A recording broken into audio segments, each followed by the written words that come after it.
2022년 우크라이나와 러시아의 전쟁 발발 이후 폴란드는 유럽에서 가장 급진적인 군 현대화 프로젝트를 시작했습니다.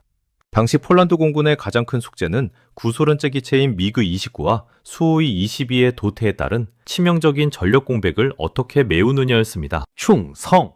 글로벌 국방 이슈의 뻥수입니다. 미국의 F-16 추가 도입은 생산 라인 포화로 인해 수년 이상의 대기 시간이 필요했고 5세대 전투기인 F-35 역시 즉각적인 실전 배치가 불가능한 상태였습니다. 이러한 지경학적 위기 속에서 폴란드가 선택한 카드는 한국의 FA-50이었습니다. 당시 방산 전문가들 사이에서는 이를 두고 기술적 완성도보다는 인도 시기에 초점을 맞춘 고육지책이라는 분석이 지배적이었습니다. 경전투기라는 플랫폼 체급의 한계와 나토 표준 무장 통합 문제 등 냉소적인 비평이 주를 이뤘던 것이 사실입니다. 하지만 도입 4년 차인 2026년 현재 폴란드 공군의 운영 데이터는 당시의 비평과는 다른 결과를 보여주고 있습니다. 초기에 도입된 12대의 FA-50GF는 단순한 기체 대수 채우기용 개필러를 넘어 폴란드 공군의 전술 교리 자체를 변화시키고 있습니다. 가장 주목해야 할 점은 조종사들이 체감하는 운영 효율성입니다. 과거 동구권 기체에 익숙했던 파일럿들이 서방의 F-16이나 F-35로 넘어가기 전 FA-50을 통해 나토 표준 항전 시스템과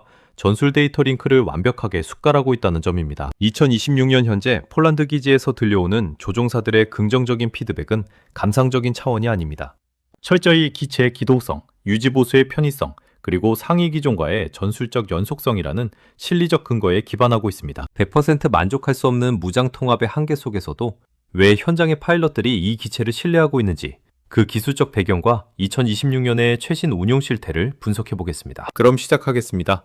2026년 현재 폴란드 FA-50 현황. 현재 폴란드 공군은 1차 도입분인 FA-50 GF-12대를 제23 전술공군기지에서 운용하고 있습니다. 2023년 납품이 완료된 이 기체들은 현재 영공방어와 지상군 근접항공 지원 임무, 그리고 기종전환 훈련의 핵심 자산으로 활용되고 있습니다. 특히 2025년 8월 폴란드 국방장관이 2026년을 전투임무 돌파구의 해로 선포함에 따라 FA-50의 실전 기여도는 그 어느 때보다 주목받고 있습니다. 운용 과정에서 가장 큰 전략적 변화는 개량 계획의 수정입니다. 폴란드 당국은 2025년 말 당초 논의되었던 GF 사양의 대대적인 업그레이드가 경제적, 기술적으로 비효율적이라는 판단하에 현재의 안정적인 가동 상태를 유지하는 실리적 노선을 확정했습니다. 이는 무리한 성능 확장보다는 부품 수급의 안정성을 확보하고 높은 기체 가동률을 유지하여 조종사들의 비행 시간을 최대한 확보하겠다는 현실적인 계산이 깔려 있습니다. 기술적 측면에서 주목받는 요소는 이스라엘제 ELM-2032 레이더입니다. 폴란드 공군 내 평론에 따르면 이 레이더는 기계식이라는 한계에도 불구하고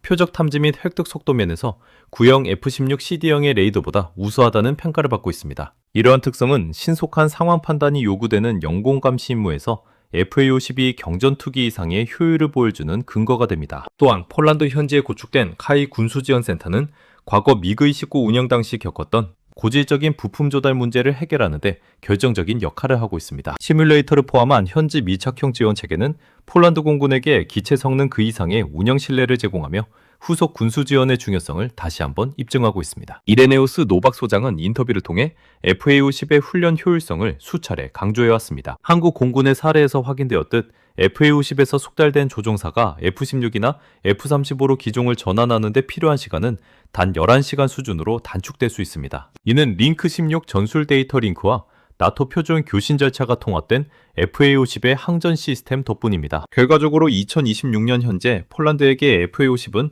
단순한 전력 보충용 기체를 넘어 차세대 공군력을 완성하기 위한 가장 효율적인 전술 플랫폼으로 자리 잡았습니다. 2025년 11월 13일 폴란드 제23 전술 공군기지에서 열린 제2회 기술 컨퍼런스. 기지 부사령관인 마르친 보르타 중령은 지난 2년여간의 FA-50GF 실전 운영 경험을 공식적으로 요약 발표했습니다. 이 발표는 단순한 홍보가 아닙니다. 폴란드 공군이 직접 써보고 내린 최종 결론이자 FA-50이 유럽 영공에 완벽히 적응했다는 가장 강력한 증거입니다. 가장 인상적인 지표는 바로 운용 실적입니다. FA-50 GF 편대는 폴란드 공군 전체를 통틀어 가장 높은 임무 수행률을 기록했으며 특히 87%라는 경이로운 임무 완수율을 달성했습니다. 이는 폴란드 내 모든 항공기 중 최고 수준일 뿐만 아니라 유럽 전역을 기준으로 봐도 탑 클래스로 분류되는 성적입니다. 실제로 2025년 상반기 10개월 동안 가장 많은 비행 시간을 기록한 기종 역시 FA-50GF였습니다. 전체 누적 비행 시간은 1,500시간을 돌파했고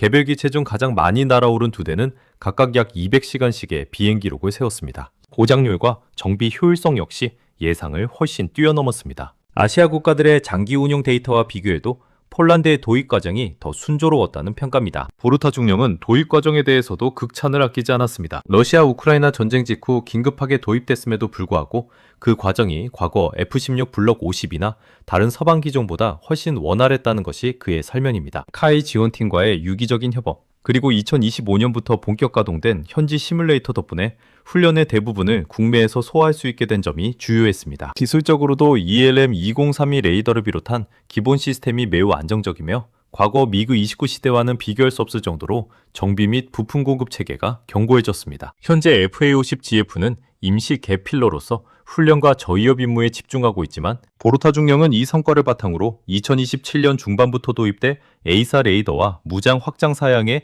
PL 버전 36대에 대해 강한 기대감을 드러냈습니다. 발표의 전체적인 톤은 매우 자랑스러웠습니다. 보르타 중령은 이를 폴란드 공군 전체에서 거둔 최고 수준의 운용 성과라고 정의하며 FA-50이 단순히 자리를 채우는 기체가 아니라 폴란드 공군 현대화의 실질적인 성공 사례임을 전 세계에 알렸습니다. 댓글을 한번 보고 갈까요? 공군 전체에서 최고 임무 수행률 87%라니. FA-50 진짜 잘하고 있네. 23기지 축하해요. 1500시간 비행에 200시간씩 날아다니는 기체 2대. 카이 정말 잘 만들었네. PL 버전 빨리 와라. 드디어 솔직히 요약했네. FA-50은 그냥 임시기체가 아니라 훈련과 보조 임무의 최고의 장비야. 브라보 폴란드. 미그 29 고장 때문에 속썩던 거 생각하면 가동률 87%는 기적이다. 정비팀이랑 카이 지원팀 고생 많았네. F-16보다 도입 과정이 원활했다는 게 핵심이네. 한국산 무기의 진짜 강점은 역시 신속한 보급과 유지보수, 아쉬움과 현실적인 평가. 냉정하게 평가할 때 2026년 현재 폴란드 FA-50GF 모델이 직면한 가장 뚜렷한 기술적 한계는 BVR, 즉 시계외 교전 능력의 부재입니다. 현대 공중전의 필수 요소인 중거리 타격 능력이 갖춰지지 않았다는 점은 이 기체가 고성능 적기와의 직접적인 공중전에서 수행할 수 있는 역할에 명확한 선을 긋고 있습니다. 당초 기대와 달리 미국과의 무장통합 승인 절차 및 기술적 최적화 과정이 길어지면서 현재 운영 중인 GF 모델의 AIM-120 암람을 즉각 탑재하는 계획은 2027년 인도될 PL 모델 이후로 우선순위가 조정된 상태입니다. 이러한 무장통합의 지연은 폴란드 내 전문가들 사이에서 전투 임무에 투입하기엔 화력이 부족하다는 실무적인 비판을 낳기도 했습니다. 중거리 미사일이 없는 FA-50은 적의 레이더망 밖에서 선제 공격을 가하는 임무를 수행하기 어렵기 때문입니다. 이로 인해 FA-50은 현재 공중전 전용 전투기라기보다는 경공격 및 고난도 전술 훈련기로서 그 역할이 명확히 정의되고 있습니다. 하지만 폴란드 공군 지휘부는 이를 전략적 실리로 돌파하고 있습니다. FA-50을 무리하게 하이급 전투기 임무에 투입하는 대신 철저히 로우급 보조 전력으로 활용하는 역발상을 선택한 것입니다. 장거리 교전이 필요한 고위험 임무는 F-35와 F-16이 전담하고 FA-50은 상대적으로 저렴한 운영 비용을 극대화하여 적의 순항 미사일 감시, 배드론 작전, 그리고 지상군을 지원하는 근접 항공 지원 CS에 집중 배치하고 있습니다. 특히 우크라이나 전쟁 이후 중요성이 부각된 적어도 비대칭 위협, 즉 자폭 드론이나 적어도 순항 미사일을 요격하기 위해 수천만 원의 비행 비용이 드는 F-35를 띄우는 것은 군사적 낭비에 가깝습니다. 폴란드는 이 지점에서 FA-50의 가치를 재발견했습니다. 비록 장거리 창은 부족할지라도 높은 가동률과 신속한 출격 능력을 바탕으로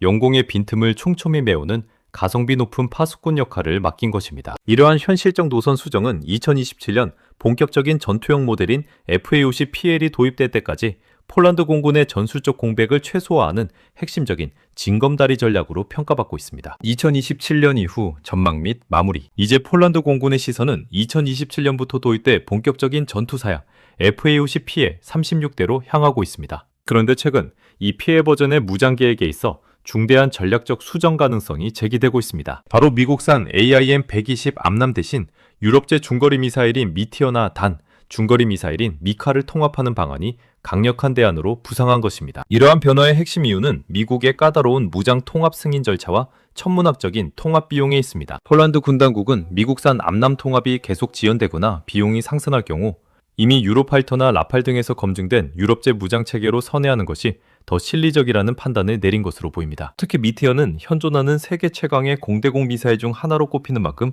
만약 통합에 성공한다면 FA-50PL은 체급을 뛰어넘는 가공할 만한 펀치력을 갖추게 됩니다. 물론 유럽제 무장 통합 역시 한국과 폴란드 그리고 유럽 제조사 간의 기술적 조율이 필요하기에 쉬운 길은 아닙니다. 하지만 폴란드는 무조건적인 미국산 고집보다는 실제적인 작전 능력 확보를 우선순위에 두고 있습니다. 2026년 현재 폴란드 공군은 FA-50을 단순히 한국에서 사온 전투기로 보는 것이 아니라 자국의 안보 환경에 맞춰 무장까지 커스터마이징하려는 주도적인 태도를 보이고 있습니다. 결론적으로 2026년 현재 폴란드 파일럿들이 보여주는 신뢰는 이러한 끊임없는 확장성에 대한 기대감과도 맞닿아 있습니다. 비록 GF 모델에서 암난 통합이 무산되는 아픔을 겪었지만 이를 교훈 삼아 PL 모델에서는 더 강력하고 실질적인 무장을 갖추려는 폴란드의 전략적 유연성이 빛을 발하고 있습니다. K방산이 보여준 경이로운 인도 속도와 폴란드의 실리적인 전술 운영이 만나 탄생한 FA-50. 2027년 유럽제 무장이라는 새로운 날개를 달고